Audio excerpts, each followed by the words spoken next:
Selamat datang di Podcast Imagro.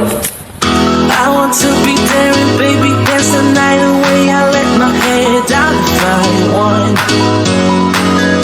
Don't you just get tired chasing fame and being. Nah, teman-teman, kita di sini nih akan ada ini sebuah podcast nih teman-teman. Nah, mungkin ini akan masih episode 1 ya, di mana podcast ini akan bahas tentang apa aja sih yang ada di agroteknologi. Nah, kira-kira mungkin dari maba-maba atau teman-teman yang baru masuk ke agroteknologi ini gak tahu tuh apa agroteknologi. Nah, mungkin dengan podcast ini kami bisa memberitahu nih teman-teman apa aja sih yang ada di agroteknologi. Nah, di agroteknologi itu BTW itu ada 3 lab ya teman-teman. Ada lab teknologi tepat guna, agroekosistem, dan juga bioteknologi. Nah, untuk hari ini nih kita akan kedatangan dari narasumber dari lab bioteknologi nih teman-teman. Nah, mungkin sebelum kita masuk nih, izinkan aku memperkenalkan diri dulu. Nama aku Ahmad Burhanuddin dan juga Hai, Niar. narasumber dari lab bioteknologi ini adalah seorang dosen nih yang Pendidikannya S2 dan juga S3-nya tuh di Korea Selatan loh. keren banget. Keren san. Pasti gengsi-gengsi dan teman-teman nih pasti sangat ingin banget gak sih ke Korea kan? Dream banget kan? Jangan gengsi, kayaknya aku aja udah tertarik banget nih kayak gitu nih. Alah, lu tuh masih muda, lu kan Gen Z. Udah lah. Mungkin biar gak lama-lama lagi ya. Mungkin kita bisa langsung aja panggil nih diskusi lagi sama cara sumber kita dari riset bioteknologi mungkin ya. Mungkin dari Bapak-bapak nih.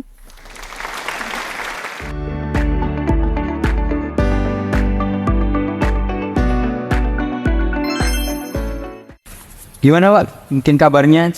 Alhamdulillah baik, sehat. Alhamdulillah. Pasti baik ya Pak. Terima kasih sudah diundang di podcast ini. Tentu dosen, salah satu dosen yang dari riset bioteknologi loh. Siapa yang mungkin tidak mengenal Pak? Wah. Hanya Terus kenal sudah.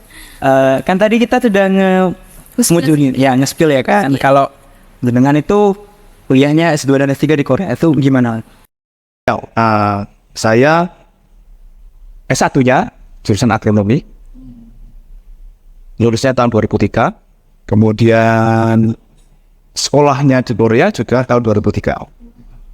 Jadi sekolah master tahun 2003 di Gyeongsang National University, jurusannya Plant Molecular Biotechnology. Itu tahun 2003. Jadi saya waktu sekolah belum sempat wisuda. Jadi sampai sekarang saya nggak punya pengalaman wisuda S1. Kok bisa Pak? Ya karena saya berangkat belum wisuda. Jadi saya sudah lulus itu diminta berangkat. Ya, jadi wisuda saya waktu itu bulan Maret, tapi saya di sana itu awal Maret sudah masuk kuliah. Ya, jadi dulu itu syarat daftarnya itu boleh pakai surat keterangan lulus. Tahun 2003 kemudian di Gyeongsang National University. Kemudian S3-nya tahun 2007 juga di Gyeongsang National University di divisi Plant Applied Life Science, juga sama bioteknologi. Jadi S2, S3 saya sama-sama belajar bioteknologi. Jadi emang sudah sangat bioteknologi banget ya Pak? Expert? Ya enggak lah. Kalau expert itu kan pasti kita harus punya produknya ya. Menurut saya. Oh, iya. Tapi kalau kita hanya tahu skillnya, saya kira itu belum expert. Tapi bagi kita udah banget ya. Saya kan nih bangsa yang ngerti. Kalau pengalaman ya. Iya. Biotek saya mungkin punya pengalaman, tapi kalau dibilang expert saya kira enggak. Gitu. Kan jenengan tuh berprofesi sebagai dosen ya Pak? Kan pastinya selain mengajar tuh Pak, kesibukan lainnya tuh apa aja sih Pak? Meneliti. Jadi meneliti, saya fokusnya ke padi. Kerja padi, tapi agak jauh dari biotek, tapi masih menggunakan teknik bioteknologi. Yang sekarang saya lakukan itu, saya menjelaskan padi, tapi nanti analisanya masih menggunakan teknik-teknik yang bioteknologi, tapi bukan pure bioteknologi. Masih belum menggunakan pendekatan transgenik masuk. Karena saya memahami bahwa tipe-tipe penelitian di Indonesia itu yang diinginkan adalah produknya. Jadi kalau kita mengajukan suatu dana penelitian, pasti yang dicari, yang dikejar itu adalah produknya. Ya benar-benar. Kalau yang saya kejar itu sementara ini yang gimana saya bisa membuat suatu galur yang siap untuk dirilis. Ya, proses itu pastinya akan menghasilkan karya-karya sampingan berupa aplikasi. Jadi saya tidak yang paling utama adalah produknya saya. Untuk penelitian itu berarti kalau sekarang tuh penyilangan penelitian berarti dilakukan di lahan gitu Pak, secara langsung. Persilangan ya di lahan, tapi tidak di lahan sawah, tapi kita menumbuhkan padi yang kita silangkan di pot, kemudian kita silangkan. Keturunannya nanti kita alisat. Tapi kalau di penelitian saya ini saya menggunakan yang saya kerjakan sekarang itu adalah persilangan teknik pemilihan tanaman dengan menggunakan teknik silang balik. Ya, jadi pada intinya saya ingin memasukkan sifat unggul baru ke padi yang sudah bagus, membuatnya lebih bagus lagi, ditambahkan sifat baru. Ya, kemudian setelah disilangkan pertama kali kita silang balikkan dengan padi yang kita inginkan. Sehingga silang balik dengan menggunakan salah satu tetuan. Kalau itu berarti nanti ada beberapa varietas yang digunakan Pak? Ya, pertama kali ya kalau saya ini menggunakan 3 kombinasi persilangan. Jadi yang saya gunakan itu, kalau tujuan akhir penelitian saya itu yang utama sekarang adalah menciptakan galur padi aromatik. Yang kedua adalah menciptakan galur padi padi yang aromatik dan padi yang tahan terhadap salinitas. Dan nantinya saya akan membuat padi yang tahan salinitas dan bersifat aromatik. Ya, jadi strateginya adalah saya pertama kali membuat padi yang aromatik dulu dan padi yang tahan salinitas. Kalau padi yang saya bentuk sudah stabil, masing-masing akan saya silangkan. Sehingga akan tercipta padi yang aromatik dan tahan salinitas. Ada juga padi yang aromatik sendiri, ada padi-padi yang punya sifat salinitas sendiri. Pada akhirnya banyak nanti. Jadi saya perkirakan padi yang bersifat aromatik itu nantinya saya harapkan paling tidak saya dapatkan 7 galur. Karena saya menjalankan padi Impari 32 dan merah wangi, Impari 33 dan merah wangi, Impari 42 dan merah wangi. Saya silakan. Kemudian keturunannya nanti yang terpilih nanti saya silang balikan dengan masing-masing Impari 32, Impari 33, Impari 42 dan silang balik itu dilakukan selama 6 kali. Sehingga padi tersebut akan kembali lagi ke Impari 32, Impari 33, Impari 42 dan sudah bersifat aromatik atau sudah bersifat tahan salinitas. Jadi harus disilang balikan. Kan tadi sudah dinotis ya Bapak bahwa harus Bapak itu tujuannya kan untuk menciptakan suatu produk baru gitu ya.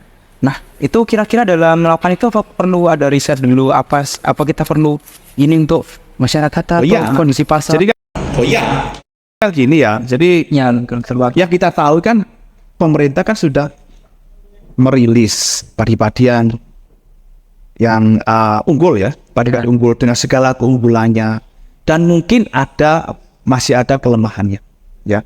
Tapi paling tidak kalau sudah dirilis itu pasti sudah berupa variasi unggul dirilis pemerintah. Makanya saya ingin padi-padi yang unggul tersebut lebih diunggulkan lagi sifat, ditambahkan 1 atau 2 sifat baru, ditambahkan sifat aromatik dan ditambahkan sifat tahan salinitas. Aromatik, kenapa aromatik? Karena sampai sekarang ini padi aromatik itu kalau di pasaran dia punya harga yang relatif lebih tinggi dari padi lebih tinggi dari ya. Kenapa padi salinitas? Karena sekarang ini trennya adalah kita mengalami yang namanya global warming, pemanasan global.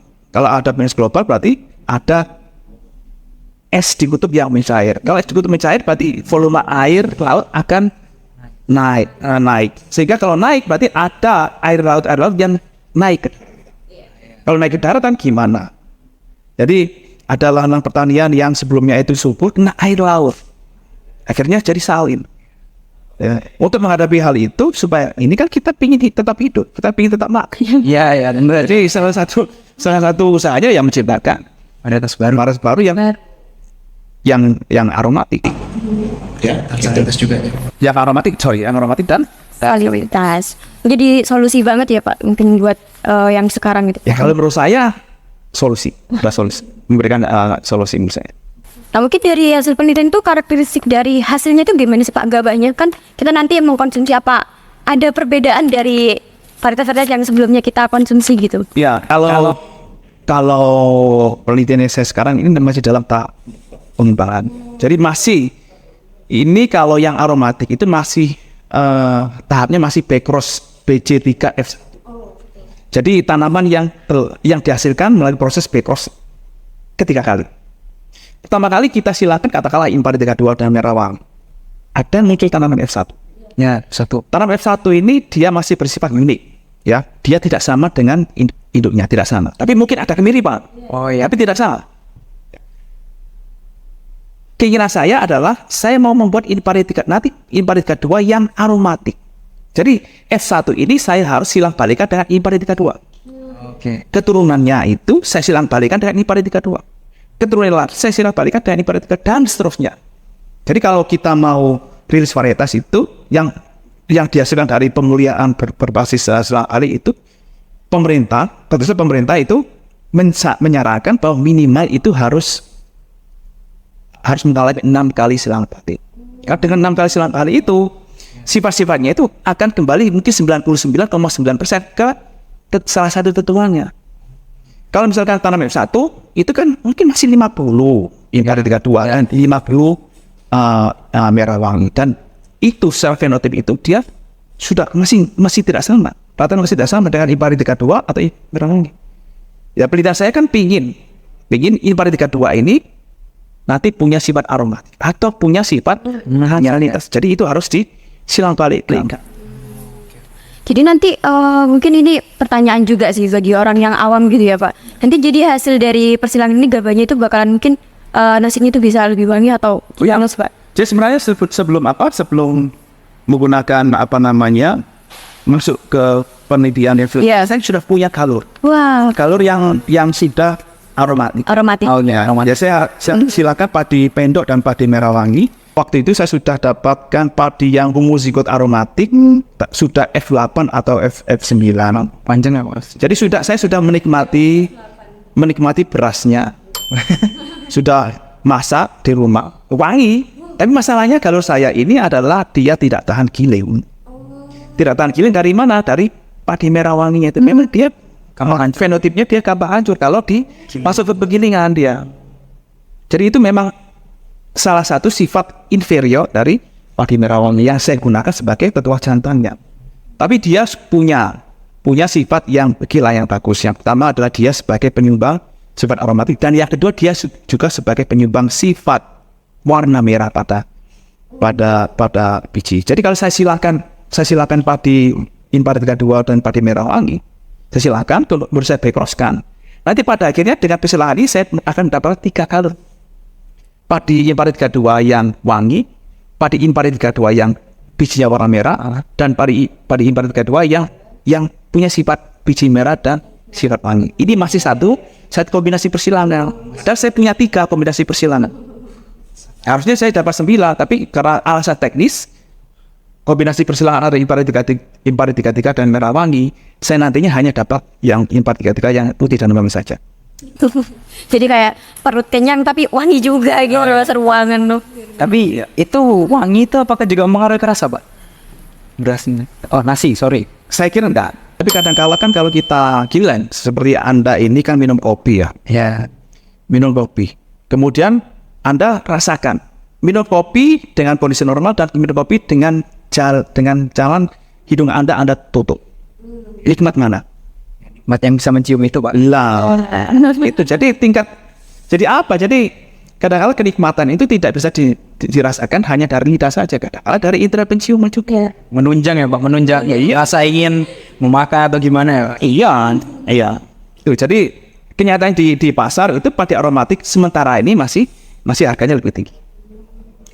Mungkin yang sekarang ini penelitiannya bareng sama mahasiswa-mahasiswa yang lain atau gimana Pak? Iya, jadi penelitian saya menilai mahasiswa. Oh gitu. Oke, mungkin nanti tadi tuh udah dibahas ya soal gimana penelitian Pak Flavan gitu kan mungkin. Mungkin kalau buat yang mahasiswanya yang sendiri nih yang join di Fakavan sendiri tuh gimana sih Pak? Persiapannya Apa dulu yang disiapkan, terus apa harus bisa ini itu kan untuk bioteknologi atau seperti ini kan perlu skill kan ya Pak untuk awalnya kan. Nah itu untuk awalnya kan. Jadi kalau skillnya itu sebenarnya Anda sudah pelajari di mata kuliah agrobioteknologi. Karena ada praktikum kan, ya itu yang saya kerjakan. Ya, jadi praktikum agrobioteknologi kan didesain sebagai mini riset. Kebetulan yang objek yang digunakan untuk praktikum kan tanaman padi aromatik. Iya. Ya.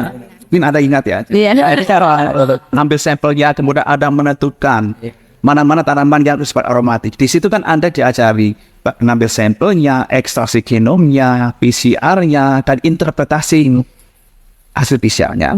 Ya kan Anda akan Panjang itu. Anda kan tahu mana yang padi aromatik, mana itu. Dan sebenarnya itu aja. Itu skillnya.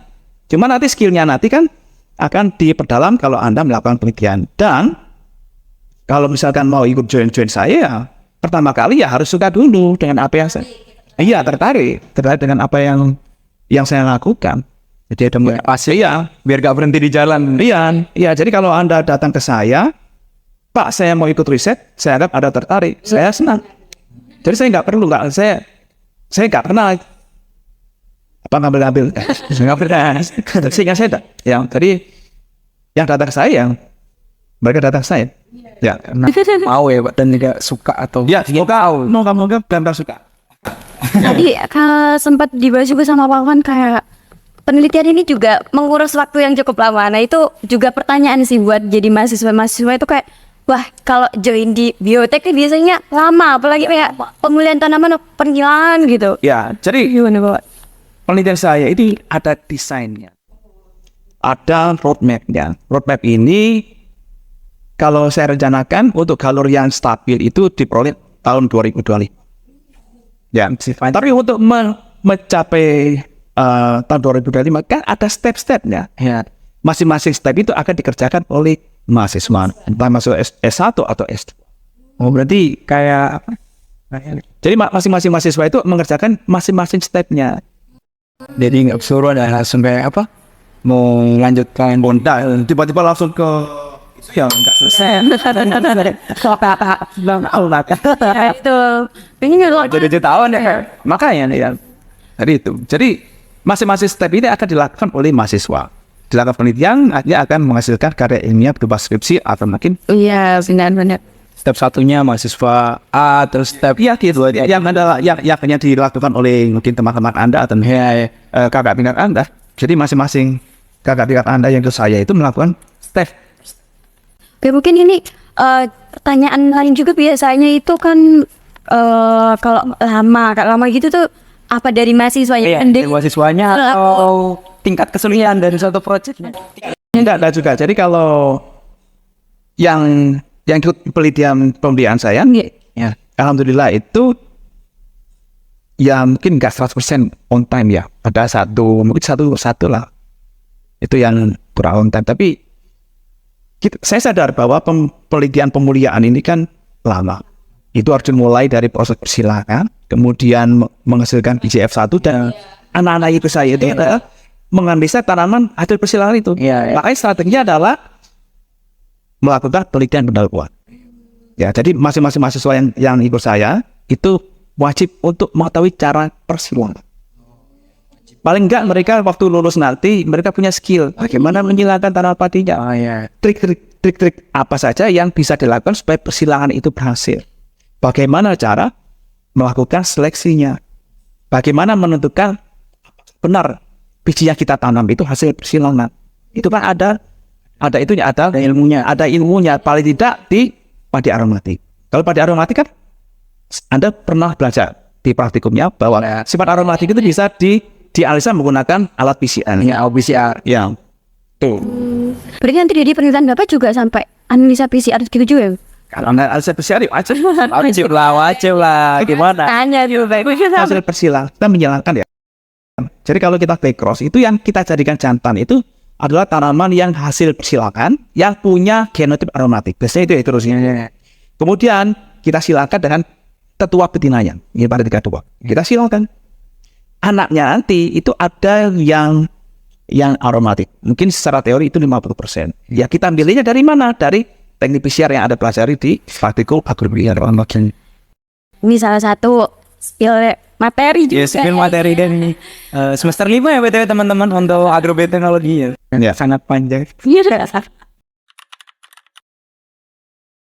Oke, mungkin bisa lanjut ke sesi selanjutnya. Apa? Ada sesuatu nih? Ya, ada Q&A sih Pak dari mahasiswa-mahasiswa yang mungkin dari luar. Nah, ini dari saya, mungkin kami akan mewakilkan ya, ada yang ingin bertanya. Iya, iya. Ini ada beberapa pertanyaan sih. Yang pertama, mungkin kalau yang bioteknologi itu kan terkenalnya atau paham itu kayak soal kusur jaringan, atau kalau kayak gitu pemuliaan tanaman seperti yang udah dijelaskan Bapak. Nah itu apa ada yang lain sih Pak biasanya soal itu?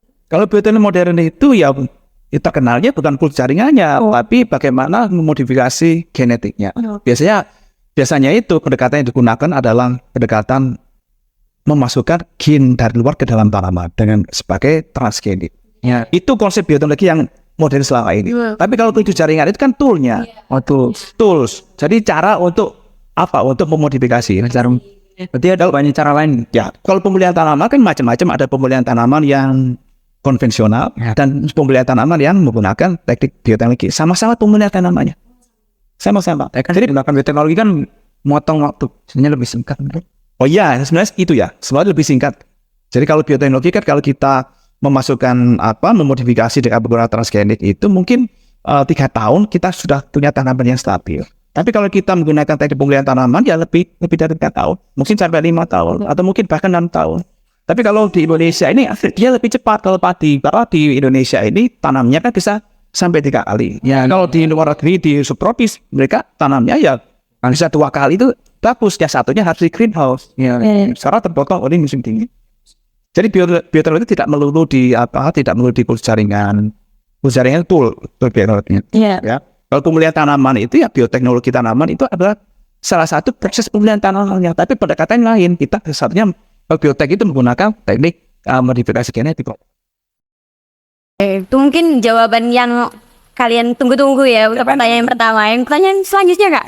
Oke, untuk riset bioteknologi itu menerapkan ilmunya di bidang pekerjaan yang relevan itu perlu studi lah Pak. Misalnya kalau kita mau kerja di PT ini nih, kita perlu studi S2. Lanjutan nih. Biasanya kan gini ya, yang saya tahu ya. Jadi suatu perusahaan itu akan menerima suatu karyawan, itu kan mereka kan menetapkan kriterianya. Kalau kita S1 mereka bisa terima, ya nggak usah terjauh. Nggak perlu kemudian lagi Ya. Jadi kalau seperti itu ya kewajiban kita yang di sini, yang di Eva Perta ini, bagaimana bisa mengajari mahasiswa itu bioteknologi yang memang dibutuhkan oleh industri. Yang penting dapat soft skillnya dulu. Kalau udah dapat skillnya tuh, mungkin kalau kesehatan dari sesuai satu ya nggak perlu ya. Iya, jadi skill itu bisa bisa dapatkan dari perkuliahan, minimal dari PTN, dan akan diperdalam lagi kalau Anda melakukan penelitian. Pasti akan lebih dalam lagi ya. Karena penelitian itu hal yang paling kita mengerti kan ya dalam. Oh ya, jadi penelitian itu kan kita kan belajarnya dari apa yang kita lakukan. Kalau kita belajar dari apa yang kita lakukan, insya Allah itu kan lupanya akan susah. Ya. Tapi kalau kita belajarnya dari mendengar, belajar, gila sekarang kita ngerti. Tapi besok tidak. Tapi kalau biotek itu tidak bisa kita mengerti dari membaca saja. Apalagi S1. Jadi kalau membaca dan melakukan, saya sama dulu. Jadi saya dulu waktu sekolah itu kan tiap harinya kan nilai. Jadi saya belajarnya nilai. Dari apa yang saya lakukan, saya belajar. Dari kesalahan yang saya lakukan, saya juga belajar. Ya, jadi kalau kita kita ada hasil yang negatif, kita harus belajar. Ya, karena ini saya S2, saya pernah mengalami bagaimana saya itu tidak bisa menyambungkan DNA ke satu plasmid. Ke satu plasmid itu mungkin memerlukan waktu sampai 1 semester. Dokter saya dicoba, nggak kuat juga nggak berhasil. Akhirnya saya cari-cari sendiri pemecahannya. Ya saya bisa memecahkan. Dan itu sampai sekarang saya tidak akan balik. Kayak achievement ya, kayak goals yang benar-benar kayak ya. Jadi kalau kita bisa memecah suatu permasalahan, maka itu akan menjadikan suatu arti bangga kita bahwa saya bisa memecah masalah. Dan mungkin waktu itu profesor proses saya sendiri. Tak bisa memisahkan. Ada rasa pride ya, Pak. Pride kebanggaan. Ya kalau pride sih enggak juga ya. Ya. Kelegaan. Dan ini mungkin bisa diceritakan ke mahasiswa, tapi kan bahwa kalau ada kegagalan kita nggak bisa berhenti. Terus coba yang dicoba harus mana? Ya itu mungkin jawaban-jawaban yang udah disampaikan dari narasumber kita sih. Mungkin nggak semua pertanyaannya teman-teman dapat dirangkum. Mungkin di episode selanjutnya ada yang ingin tanya lagi bisa. Oke. Mungkin itu sih ya. Bincang-bincang sedikit lah soal Teknologi baru kulitnya doang nih, belum masuk ya. Masuk banget ini sih. Banget. Jadi mungkin terima kasih ya teman-teman. Ada mau dengerin podcast Semagro ini dari menit awal ya sampai sekarang ya kan. Ya terima kasih juga untuk narasumber kita Bapak Farhan. Meluangkan waktunya kan sibuk ya. Biasanya dosen kan identik sibuk. Ya benar-benar benar sibuk. Ada kayak Pak ya, nggak benar-benar sibuk ya? Ya sibuk semua. Yes, ada. Minimal sibuk, tapi ada sweet. Kalau betul saya paling sibuk, tapi ada sweet sekali. Ya mungkin benar. Ya, mungkin itu aja Pak. Terima kasih ya Pak. Ya sama-sama. Ya. Mungkin dari kita mungkin bisa ketemu di episode selanjutnya dari podcast Semagro. Ini ya. Stay tune.